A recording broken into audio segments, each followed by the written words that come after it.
From broken to brewed, a rose to renewal reflection. Good morning friends! Good morning mga kapatid! Welcome to Tinapay ng Buhay, where we share daily bread for the body and coffee for the soul. Ngayong araw, sabay-sabay po tayong magnilay sa kahulugan ng From Broken to Brewed. We all feel broken sometimes, but what if your cracks aren't flaws? They're invitations for grace. Lahat tayo minsan nasasaktan o nadudurog, pero ang Diyos ay plano sa bawat mga bitak ng ating mga buhay. Like this cup, we're fragile. Life's pressures leave marks, mistakes, regrets, moments of doubt. But God doesn't discard cracked cups. He fills them.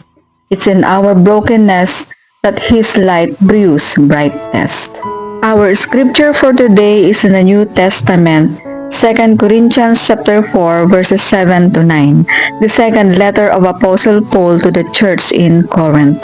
It says, "But we have this treasure in jars of clay to show that this all-surpassing power is from God and not from us. We are hard-pressed on every side, but not crushed, perplexed, but not in despair, persecuted, but not abandoned, struck down, but not destroyed." The scripture calls us jars of clay, ordinary and fragile. Yet inside us burns a treasure, Christ's redeeming love. Ang ating mga bitak ay hindi pagkabigo. Ito ay daan kung saan dumadaloy ang kapangyarihan ng Diyos. Let your cracks tell a story.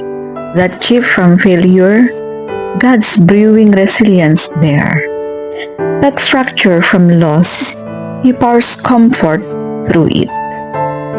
Katulad ng mapait na beans na naging masarap na kape, binabago o hinuhulma tayo ng Diyos mula sa ating mga pagkabasag tungo sa isang mabuting layunin. You are not ruined.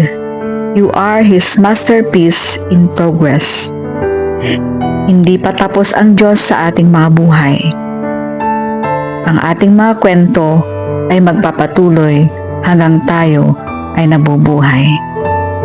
Pakatandaan natin mga kapatid, tayo ay pinalalakas sa Kanyang biyaya kahit sa ating mga kahinaan.